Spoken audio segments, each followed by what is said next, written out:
Xanım izləyicidən belə bir sual var. Xanım buyurur ki, 4 aydır ailə həyatı qurub və ailə həyatı qurandan ay başlarında menstrual siklində dəyişikliklər var. Ay başları gecikir və bu normaldırmı? Xanım soruşur.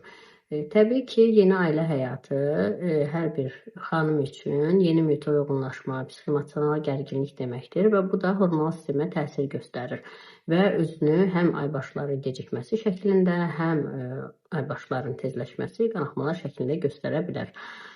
Ancaq xanımın bununla yanaşı digər şikayətlər də əmələ gəlibsə, bu şikayətlər məsələn hansılar ola bilər?